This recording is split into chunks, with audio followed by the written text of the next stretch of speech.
coordonnateur principal de la méga plateforme La Réserve de la République. Monsieur Hervé, merci de nous faire confiance une fois de plus autour de ces grands plateaux républicains. Merci beaucoup. Vous pouvez encore pousser parce que vous êtes un peu loin de votre micro. Alors, expert au gouvernement, expert en matière de la jeunesse.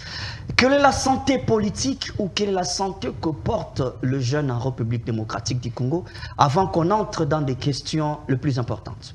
D'abord, je vous remercie beaucoup d'avoir jeté votre dévolu à ma modeste personne afin d'échanger avec vous sur les enjeux de l'heure en tant que jeune. Sinon, la jeunesse se porte à merveille parce que les coachs... La jeunesse de ces pays ou vous avez l'idée d'une quelconque jeunesse dans votre tête? La jeunesse de ces pays se porte à merveille parce que les coachs de la jeunesse, lui-même, son Excellence Félix Antoine Tshisekedi Tshilombo, les grands coachs, si encore la jeunesse entre ses mains, donc ça va. Ça marche très bien. Vous qui êtes à la maison, vous qui nous suivez de partout, nous sommes en direct. Vous aurez un petit temps de pouvoir participer à cette belle émission. Une interaction qui est obligée pour moi. Moi, je me dis toujours, le panel, c'est votre émission. Si nous sommes là, c'est grâce à vous. Vous qui nous écrivez, vous qui continuez à nous soutenir. Alors, si vous êtes jeune, est-ce tout ce qui sera sorti comme argumentaire de la bouche de notre invité sera vrai? Vous qui êtes à la maison, c'est vous qui faites le jugement de valeur, la situation politique, la jeunesse face à la situation politique de notre pays. Aujourd'hui, nous prenons le premier point, c'est l'agression rwandaise. Pour le chef de l'État qui tient Mordicus, à ce qu'il y ait changement à l'Est, que tous les jeunes retrouvent leur mode d'existence correct. Est-ce que vous pensez que les jeunes s'imprègnent de la situation sécuritaire à l'Est de notre pays? Merci. D'abord, le président de la République, c'est un stratège. Et je dois encore le dire, un fin stratège, parce que il y a de cela 7 ans ou 10 ans, on ne pouvait pas dire qui sont réellement les agresseurs de notre pays. Il lui fallut avoir Félix Tshisekedi Tshilombo à la tête de la RDC, d'abord pour commencer par dénicher et faire tomber tous les masques pour essayer de présenter à la face du monde l'ennemi de la République démocratique du Congo qui aujourd'hui, le Rwanda pas en tant que pays, mais Kagame avec son régime comme ennemi de la RDC. Et la jeunesse congolaise l'a accompagné dans cet élan parce qu'il a su avoir le courage. Il faut savoir que la jeunesse congolaise est une jeunesse courageuse, créateur et aussi battante. Raison pour laquelle les Wazalendo qui défendent notre territoire sont d'ailleurs des jeunes. L'appel lancé pour l'intégration en force de nos systèmes de sécurité, pour ne pas seulement parler des femmes, de ces méthodes de services de sécurité, la police et services intelligents. La jeunesse a adhéré massivement. D'où, c'est pour dire que la jeunesse porte cette vision du président de la République et la jeunesse souhaite gagner cette guerre. Mais tout simplement, nous avons un coach, c'est lui le stratège. Quand il dit A, nous suivons. Et malgré les petites solutions que nous pouvons aussi amener en coulisses, tout comme en public, pour contribuer à l'épanouissement de notre pays et à la réussite, à l'éradication de cette guerre, nous restons convaincus que le président de la République, chef de l'État, reste le seul manager et la solution clé pour les stratégies qui peuvent éradiquer la guerre. Alors, merci beaucoup. Là, vous étalez, c'est ce qu'on appelle aussi les chapelets de très belles intentions. Vous êtes en train de peindre la responsabilité qu'a le chef de l'État, ces soucis qu'il a. Mais j'aimerais qu'on entre dans la pratique, décortiquer et savoir si réellement ceux qui ont la responsabilité de gérer les jeunes dans ces pays sont-ils à la hauteur des attentes du chef de l'État? Bon, écoutez... Je sais que la question est tellement glissante, elle est sensible, mais les jeunes qui nous suivent à la maison, ils ont quand même droit de comprendre. Sinon, moi, je vais commencer à étaler les faits sur la table. Vous avez le temps. Vous savez, la responsabilité est partagée. Parce que il y a une part entre les gestionnaires des jeunes, donc les autorités, et il y a aussi une part des responsabilités pour les administrés, donc les jeunes eux-mêmes. On ne peut pas, toutefois, jeter l'opprobre aux gestionnaires ou les décideurs qui gèrent la jeunesse au quotidien, sans pour autant aussi endosser nous-mêmes nos responsabilités. Donc c'est là où je dis que la responsabilité est partagée. Mais il y a encore un adage qui dit il n'y a pas de mauvaises troupes, qu'il n'y a que de mauvais chefs. Ça, Voilà. c'est très capital. Alors, jusque-là, je peux dire, depuis l'avènement de son Excellence Félix-Antoine Tshisekedi Tshilombo, chef de l'État, à la magistrature suprême, la jeunesse est quand même dirigée. Mais il y a encore beaucoup qui reste à faire et nous pensons que dans un bref délai, on peut encore retravailler sur ces systèmes qui, à mon avis, restent un peu encore archaïques et amener une nouvelle intelligence afin de redorer l'image de cette jeunesse comme le veut vraiment les chefs de l'État. Mais on a comme l'impression, ceux qui sont choisis jusque-là à diriger les jeunes ne rencontrent pas l'assentiment. Quand je parle des sentiments ici, je ne m'intéresse pas à une quelconque probabilité, mais ici, c'est comme si ceux qui sont choisis ne sont pas directement préférables auprès de jeunes. C'est comme si trop politique, écoutez, alors que les jeunes eux-mêmes sont oubliés. Effectivement, on dit ceci, si la politique, si vous ne vous occupez pas de la politique va s'occuper de vous. La politique prime au fait. Mais je ne peux pas dire que les choix n'est pas bien porté ou les choix n'est pas bien fait. Tout simplement parce que c'est le chef de l'État qui nomme. Quand le chef de l'État nomme, ce n'est pas de la blague. Cela veut dire toutes les informations y afférentes concernant la personne désignée par le président est mise sur la table. D'où le chef ne peut jamais commettre des erreurs. Moi, je fais beaucoup confiance au chef de l'État et je fais confiance aussi aux différentes autorités qu'on envoie au sein de la jeunesse. Maintenant, c'est Madame Aïnaganagat Noëlla. Nous faisons confiance parce que c'est les choix portés par le président de la République. Alors, vous citez son nom. Mais il faudrait que je finisse. Bon, terminons alors. Vous pouvez avancer l'argumentaire. C'est les choix portés par le chef de l'État.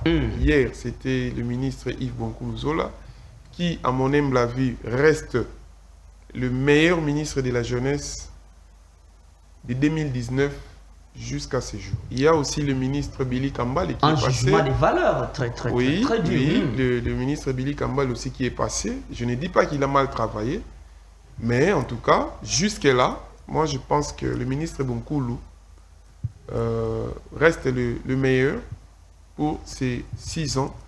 Mais n'en déplaise au président de porter aussi son choix sur la société civile, parce que jusque-là, ce ne sont que des jeunes de partis. Et si je vous demandais de faire une particularité, qu'est-ce qu'il faudrait à la ministre actuelle d'ajouter comme touche particulière qu'avait le ministre Yves Bonkoulou? Bon, je pense qu'elle est membre du gouvernement. Le gouvernement a d'abord une vision, un programme, et ces programmes sont répartis en piliers. Et chaque pilier vaut tout un secteur. Alors, je ne sais pas dire réellement ce qu'elle doit faire parce que c'est elle qui maîtrise le programme du gouvernement. Non, vous êtes expert. Mais voilà. Vous êtes connu sur la toile en tant qu'expert. Oui, j'arrive. Donc, elle a le programme du gouvernement, elle a le pilier qui la concerne dans son secteur et elle sait le résultat escompté d'ici 5 ou 6 mois déjà, donc le premier semestre. Qu'est-ce qu'elle doit faire pour essayer de rayonner ces secteurs? Ça, c'est au niveau du gouvernement. Mais en tant qu'expert, Je pense que j'ai été reçu par Madame la ministre, l'actuelle ministre. Je lui ai remis les plans de redressement du secteur de la jeunesse parce que moi, en tant qu'expert, j'ai fait un plan de redressement du secteur de la jeunesse que j'ai soumis à l'autorité numéro 1 du pays, le chef de l'État. Je pense que j'ai été quand même lu au plus haut niveau. Mais au moins, je lui ai remis. C'est un document, ce n'est pas quelque chose de caché. Ce sont les 7 axes que moi, personnellement, j'ai ramassés. Et j'estime que les 7 axes-là, ce sont des axes prioritaires pour changer la donne directement comme dans un bâton magique dans les chefs de la jeunesse. Et si on appliquait ces plans de redressement, je crois qu'avec son programme et ses idées, elle passera peut-être de 40 à 85%. Ça, c'est d'une part. D'autre part, en tant que jeune, je pense qu'elle était aussi bourgmestre. Je ne suis pas là vraiment trop pour parler d'elle, mais je sais qu'elle était bourgmestre adjointe de la commune d'Engaliema. Elle connaît aussi quand même quelques difficultés des jeunes. Elle n'est pas parvenue. Et j'ose croire qu'elle peut bien faire. Hein? Tout dépend de ce qu'elle pense, de ses priorités et des priorités du gouvernement. Je tire un concept. Vous avez parlé du redressement. Plan de redressement du secteur de la jeunesse. Alors que les jeunes eux-mêmes dans tous les pays ne sont pas réunis, ici j'aimerais qu'on parle directement de ces grands conseils nationaux de la jeunesse, CNJ. Le mandat du ministre honoraire Yves Bonkoulou, il y avait bras de fer entre le ministre et puis le président actuel de ces conseils, William Mukambila. Alors que son mandat étant déjà expiré, pourquoi, qu'est-ce qui bloque qu'il y ait organisation du Conseil national de la jeunesse? Pourquoi pas avoir un nouveau bureau? Qu'est-ce qui bloque? D'abord, s'il faut répondre, vous savez, le Conseil national de la jeunesse, c'est la structure fêtière au niveau national qui joue en fait l'interface entre le ministère et les jeunes. C'est juste ça, il n'y a pas autre chose. Et les gens peut-être ne comprennent pas la manière dont on doit gérer en fait, cet outil du ministère. Les élections ne posent aucun problème. Je pense que ça a été créé par arrêté ministériel et il y a des articles qui donnent la latitude à l'autorité quand les choses ne marchent pas bien au Conseil national de la jeunesse, comment il faut procéder. Elle a toutes les armes et je pense que l'actuel bureau est hors mandat. Hors mandat, alors qu'on voit William Mukambila sur la toile. Bon, c'est... je ne vais vraiment pas trop parler des gens. Parce que William Mukambila, ce n'est qu'un président du Conseil national de la jeunesse. Il a brillé par l'incompétence, qui ne sait pas. Moi, j'étais conseiller du ministre de la Jeunesse. Le docteur Yves Bonkoulou l'avait suspendu 2 fois pour insubordination, pour incompétence. Et moi, j'ai exécuté la première décision, les mettant hors état de nuire. Qu'est-ce qu'il représente? Rien de spécial. Donc, je ne veux pas prendre mon temps, gaspiller pour parler de M. William Mukambila, non. Ce que je peux juste demander à l'autorité actuelle de tutelle, c'est d'organiser les élections. Les jeunes en ont besoin. Les jeunes ont soif des élections. Donnez-leur la latitude d'organiser ces élections et de juger les acteurs du bureau exécutif sortant et effrité du Conseil national de la jeunesse. C'est tout. Et après, les jeunes vont se choisir eux-mêmes leurs animateurs qui seront investis par arrêté ministériel et puis qui pourront commencer le travail pour redorer l'image au sein du Conseil national de la jeunesse, suivre de près les associations membres au Conseil national de la jeunesse et faire rapport au ministre. Alors, merci beaucoup. Je vois les plans de redressement sur la table, mais j'aimerais ici qu'on puisse vraiment tabler sur le jeune comme il faut dans les différents secteurs. Vous savez que le jeune ne se retrouve pas dans les institutions comme telles, bien qu'on a quand même d'autres figures emblématiques. Le ministère qui est là, il y a aussi quelques ministres jeunes. Bon, ça s'est dit, mais on ne sent pas l'autorité de jeunes au sein des institutions. On ne sent pas que le jeune brille. On ne sent pas des méga projets pour le jeune. On ne sent pas de jeunes défendre leur situation et dire l'avenir nous appartient. Pour vous, qu'est-ce qui peut être au blocage, aux manœuvres, pour que le jeune arrive à s'assumer et dire, écoutez, c'est notre portion, nous avons quand même la possibilité de nous faire vendre comme tel. Écoutez, monsieur le journaliste, en politique, il n'y a pas de cadeau. Hein. On est en politique, il n'y a pas de cadeau. On ne se fait pas des cadeaux. Aujourd'hui, je pense la meilleure solution, c'est l'unité au sein de la jeunesse et s'élever, au fait.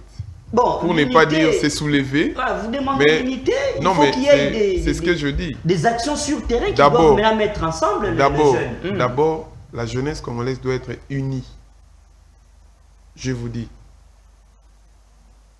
La jeunesse congolaise doit se mettre autour d'une table, réfléchir, s'accepter. Et après, ils doivent se défendre. Le président de la République a fait confiance au ministre Constant Moutamba. Vous ne voyez pas les réformes qu'il est en train de mener au sein de la justice congolaise. Il a du pain sur la planche. C'est ce que je dis. Mais il faut du courage, d'abord, pour commencer à mener à bon port ces réformes judiciaires. Il faut du courage. Ce n'est pas de la blague. Parce qu'un jeune qui n'est pas courageux, un jeune qui n'est pas audacieux ne pourra pas faire ça. Hein? Il faut le courage de Constant Moutamba. Il faudrait la technicité, par exemple, de Hervé Tansia. Il faudrait la bravoure de Yves Bonkoulou pour peut-être s'en sortir. Parce que on ne nous fera jamais des facilités comme dans un plateau en or. Non. Il faudrait qu'on soit unis et qu'on s'élève, qu'on affronte la réalité et qu'on réclame notre place. C'est ça qui peut changer les choses. Le président de la République a soutenu le ministre de la Justice pour les réformes qu'il a fait. Mais si le président n'avait pas cru à M. Moutamba Constant, est-ce que allait-il le nommer comme ministre d'État, ministre de la Justice? Vous pensez que c'est peu? Donc le chef de l'État a fait sa part parce qu'il est le seul jusque-là, il est en train de promouvoir la jeunesse. Mais seulement, nous aussi les jeunes, il nous revient des droits de pouvoir s'élever et d'arracher ce qui nous revient. Point barre. On ne fera plus de cadeaux, plus de concessions. On se mettra autour d'une table, on se décide qui passe devant et c'est fini. On avance pour tel objectif afin de soutenir la vision du président de la République. Très bien, merci beaucoup. Mais j'aimerais ici, admettons que le chef de l'État vous appelait, parce que nous parlons de la jeunesse, vous posez la question de savoir, avez-vous un projet, un plan, une idée qui peut redorer une image correcte de la jeunesse aujourd'hui, la jeunesse qui est en train de se rechercher, la jeunesse qui est en train de se poser des questions, soit vous êtes dans un parti politique, soit vous ne l'êtes pas, voilà, vous êtes écarté de la situation. Quelle sera votre réponse? Ben, moi, je suis prêt. Le plan de redressement du secteur de la jeunesse est déjà là. Je l'ai soumis, ça y est, au chef de l'État. Je l'ai soumis au chef de l'État. Il a ça déjà sur sa table? Je pense qu'il a ça. Il faut faire les suivis, hein, parce que le jeune seul, non, j'ai confiance, sans l'appui. J'ai confiance à la présidence de la République. J'ai confiance au service de la présidence de la République, surtout au directeur des cabinets, l'ancien DG de la Navi, l'excellence Anthony Kinjokamole, que je respecte beaucoup. Un homme pétri de talent, très intelligent, correct et honnête. Je pense que c'est sur la table du chef de l'État. Et aujourd'hui, le président est désigné pour les fonctions d'État. On ne réfléchit pas 2 fois. On sait où commencer et en 3 mois donner des résultats palpables et en 6 mois changer. Ah, ça la s'est vie. dit, hein? Ça s'est dit. Mais Non, sur le mais terrain, écoutez, on connaît la réalité. Ça s'est dit. En fait, il n'y a pas à tergiverser. On n'apprend pas au sommet. Il y a quand même un cursus, il y a quand même un passé. Et on ne vient pas apprendre au sommet, non. Je prends l'exemple du chef de l'État. Il a été député, vrai ou faux? L'actuel président de la République. Félix Tshisekedi n'était pas député. Il a été député, sous Kabila.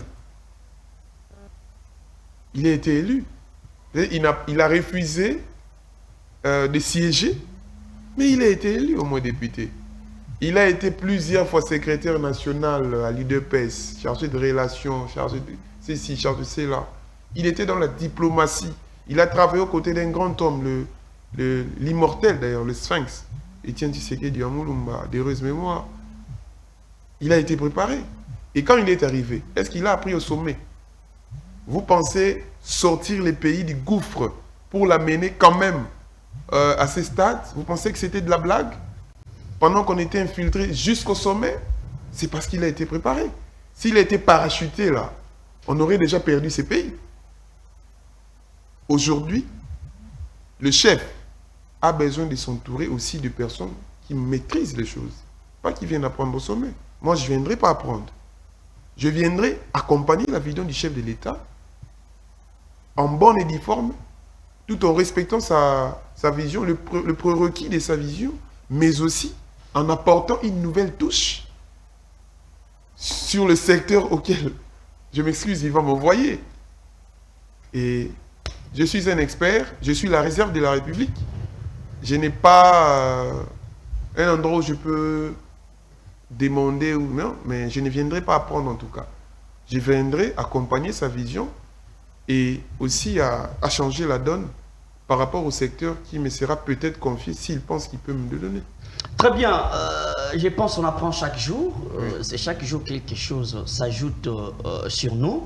Alors, vous êtes les coordonnateurs principal de la réserve de la République, c'est une méga plateforme qui regroupe au sein d'elle plusieurs leaders de la société civile, des associations diverses.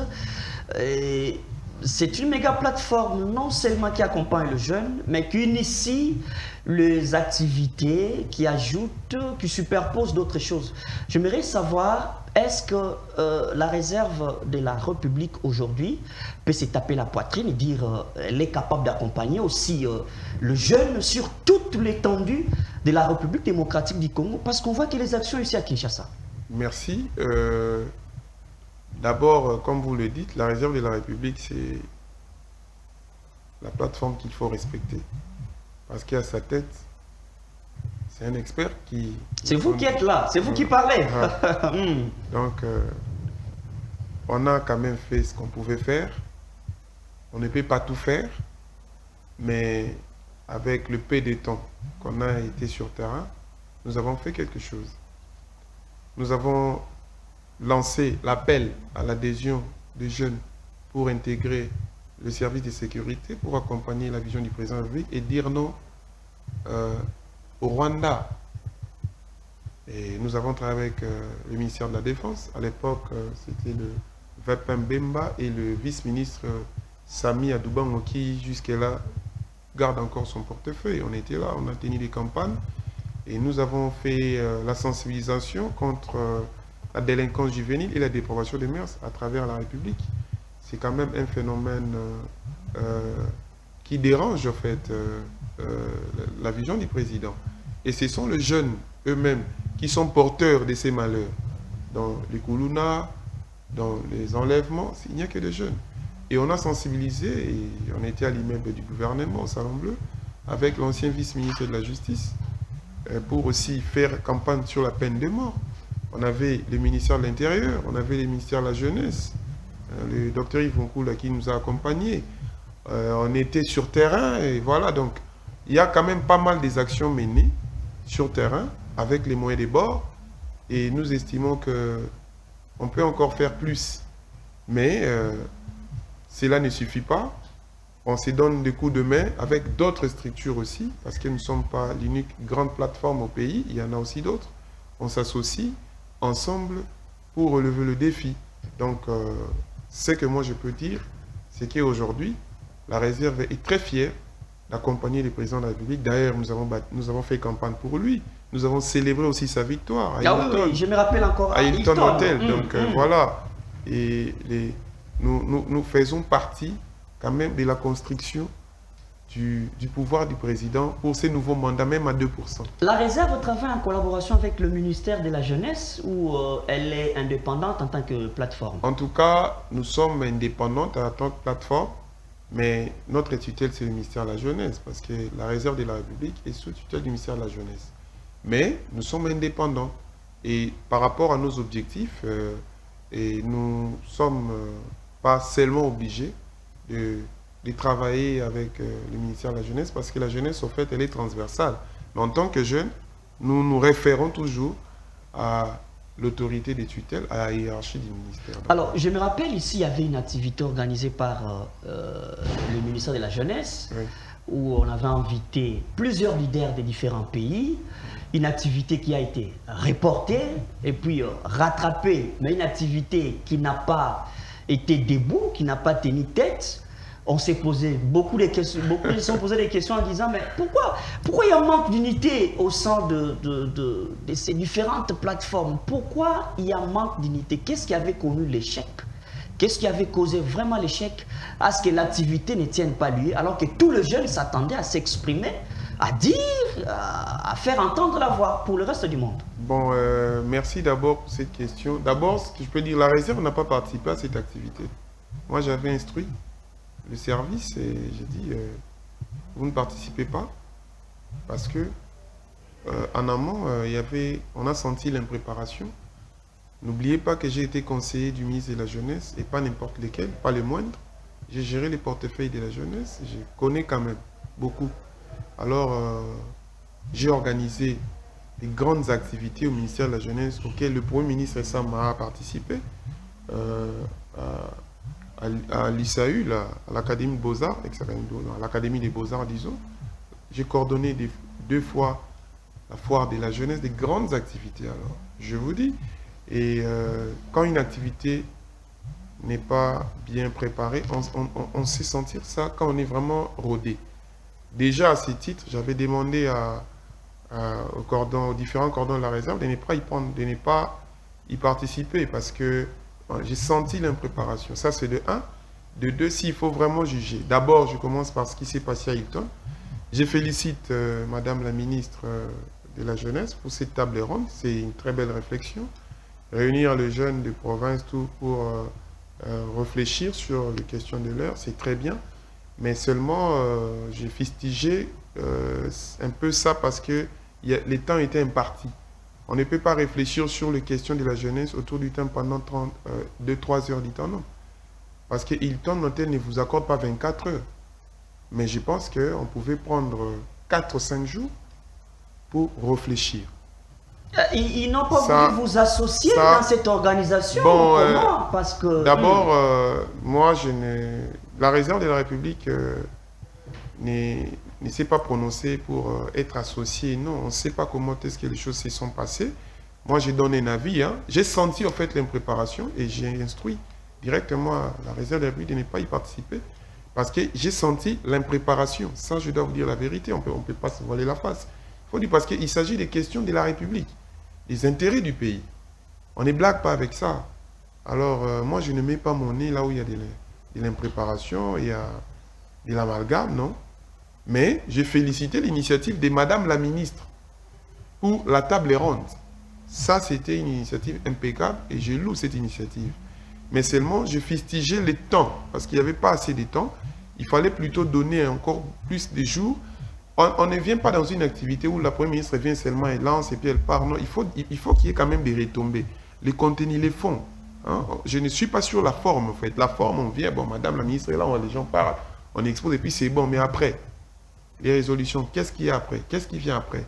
Vous voyez, il y a beaucoup plus de priorités et les jeunes devaient plutôt réfléchir autour d'une table. Et ça, c'est une bonne idée, une très très belle idée de madame la ministre.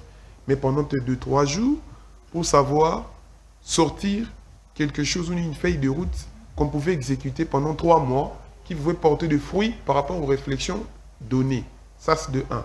De 2, l'activité des, comment on appelle ça? Centres financiers, là. Centre financier, oui. Ça, c'était vraiment, comme je dis, la fois passée du tohibohi, parce que quelque chose organisé par le monsieur Nkambila. C'était lui qui était à l'auteur ou bien c'était la ministre de la Jeunesse? Non, il n'est pas à son premier forfait parce que déjà, j'étais en fonction comme collaborateur du ministre de la Jeunesse quand il avait fait la rencontre entre le président et les jeunes au Palais du Peuple. Il y avait des invitations qui étaient vendues, ça je dois vous dire la vérité. Et moi, le ministre m'avait envoyé un jour avant pour vérifier et donner l'information. J'ai clairement dit à l'autorité qu'il y aura des ratés parce que j'ai senti l'impréparation. J'étais clair en tant qu'expert, non? Déjà, quand vous faites quelque chose, vous n'associez peut-être pas le ministère. Ça va dans tous les sens. C'est pas bon. Alors vous n'avez pas l'autorité avec vous, vous n'avancez pas. Parce que vous dépendez du ministère. Vous n'êtes pas un électron libre. Ça, c'est difficile. Je veux qu'on nous balance les éléments à la régie où les jeunes ont même manifesté pour demander le départ de Nkambila. Voilà. Or, ben voilà, ça c'était... ici, c'est avant même les activités. Vous pensez que quand les jeunes demandent le départ d'un comité du conseil, d'un bureau effrité, fatigué, improductif, vous pensez qu'après, vous pouvez encore leur confier des responsabilités et puis ça va tenir? Non. Pourquoi on veut une chose et son contraire? Donc nous, la réserve de la République, on s'est dit on ne part pas parce que d'abord, M. Nkambila et sa bande devaient partir, à mon humble avis. Ça, c'est d'une part. D'autre part, aller encore à quelque chose où ces mêmes personnes qu'on a demandé de ne pas organiser. Finalement, on est malade. On n'est parti pas parce qu'on a senti l'impréparation. Il n'est pas son premier forfait. C'est normal que cette histoire ne marche pas. D'abord, il invite nos amis des autres pays, ce qui n'est pas mauvais. Mais est-ce que c'était prioritaire? Aujourd'hui, la jeunesse doit produire. La jeunesse doit être à l'agriculture. La jeunesse doit nourrir le pays. Est-ce que vraiment c'était prioritaire? Je me suis posé beaucoup de questions. Et qui ne sait pas que le Congo est agressé? Les chefs de l'État en a parlé partout.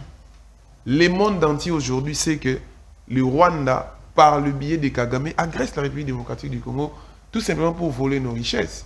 Et il y a des solutions en cours. Vous pensez que si on appelait nos amis venir aller crier, ça fait quoi? Ça change quoi? Plutôt, réunir la jeunesse congolaise autour d'une table pour les motiver à suivre des formations militaires, par exemple, et à faire face à l'ennemi, à soutenir le chef de l'État.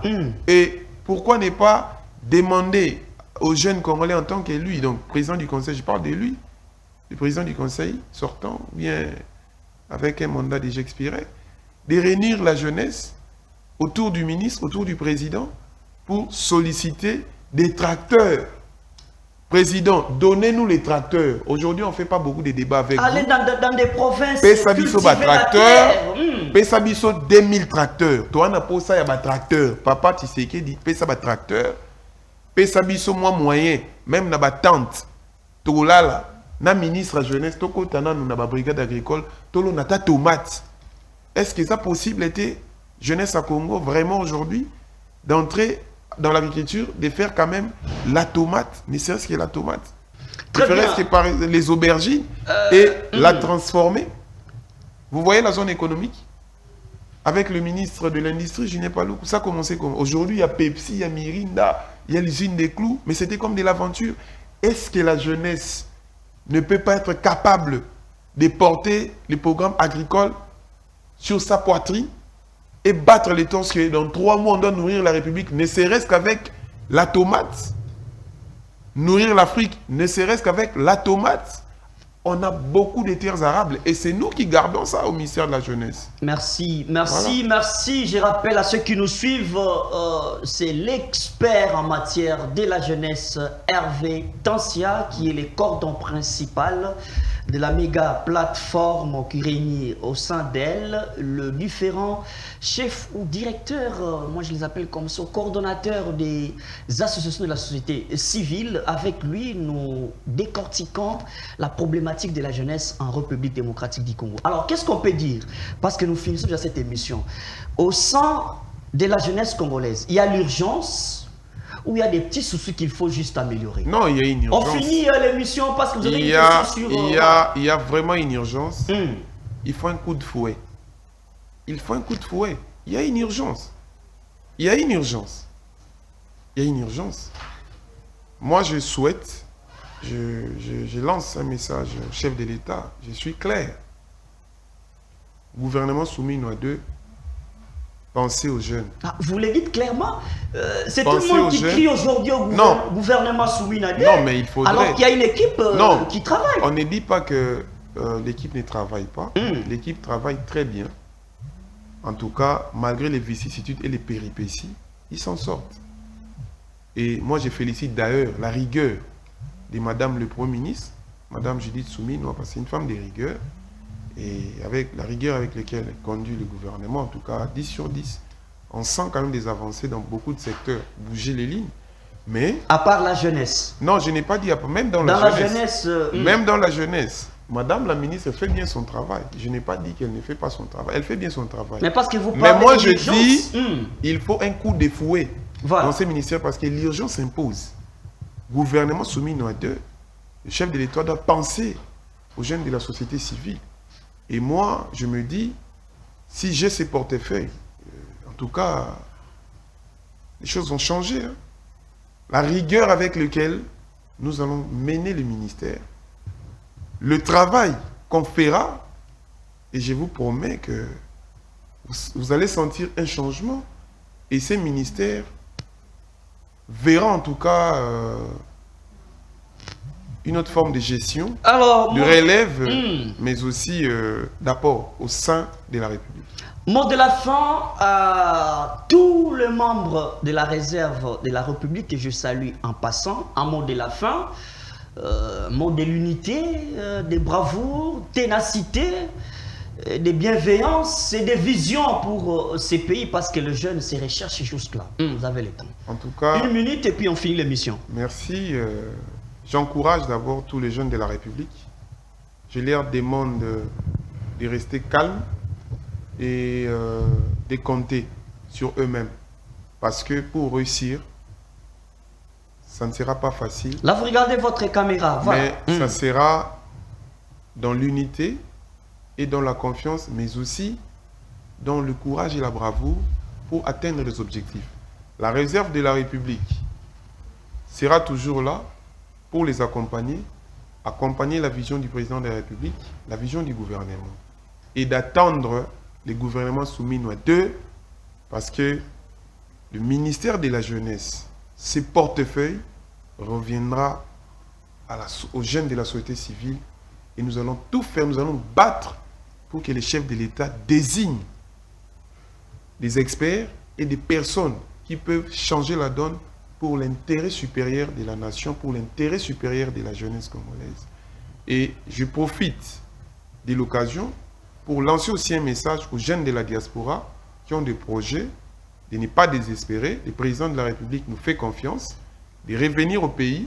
Et nous pensons qu'avec l'actuel gouvernement de Maman Judith Souminois, avec les prochains gouvernements qui peut-être pourra nous arriver si tout va bien d'ici l'année prochaine, pourra encore améliorer les choses davantage pour que les jeunes de la diaspora, ainsi que ceux qui sont en République démocratique du Congo à travers les 26 provinces, se retrouvent. Et je fais un clin d'œil à Madame Missia Meshtid Imbissia, qui se bat aussi dans le cadre de sa fondation dans le social, de continuer et de faire confiance au chef de l'État car il ne ménagera aucun effort pour accompagner tous les jeunes. Les jeunes sont pour les dialogues initiés par... c'est une proposition de Martin Fayulu. Les jeunes veulent quoi? Il faut que les politiques congolais se mettent autour de la table?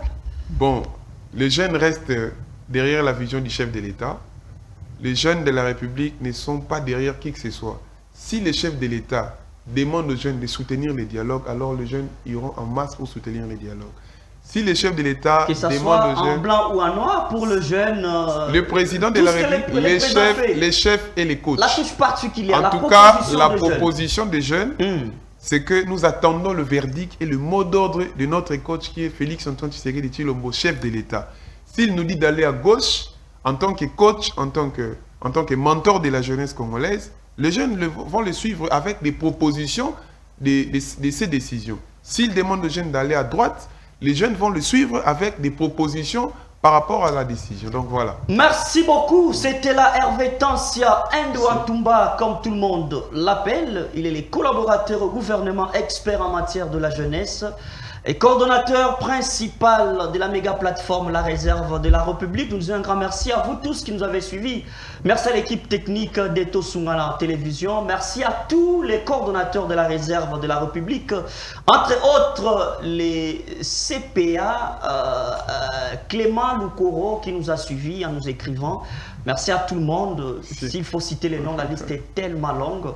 Nous disons que suivez la rediffusion de cette émission à 22h20 et sur l'application mobile Blue OTT 145 international et sur la chaîne YouTube JM Panel HD. On ne se sépare par ici. Vous avez un mot à dire? L'émission termine déjà. Je vous remercie et je lance un message au chef de l'État de voir un peu à la société civile, de voir les jeunes. Très bien. Et de faire confiance aux experts de la jeunesse. Merci beaucoup. Merci. On se retrouve à la prochaine. Merci. Vous qui nous suivez de partout, mesdames et messieurs, voici le mouvement Plan ASBEL, une organisation non gouvernementale de développement créée par un groupe de pasteurs de la ville de Kinshasa sur l'initiative de son président, le pasteur Prince Matondo, de la théologie nationale évangélique de libération. Le mouvement Plan ASBEL, sous le leadership du président Prince Matondo, lutte contre la pauvreté, assure la promotion d'une citoyenneté, prône le respect dû aux autorités, la lutte contre les antivaleurs, le phénomène Colonna et l'auto-prise en charge de personnes en situation précaire. Aussi organise-t-elle un cursus de formation de jeunes, Avenir de la Nation, de formation professionnelle gratuite, notamment en coupe et couture, conduite automobile, informatique et en alphabétisation.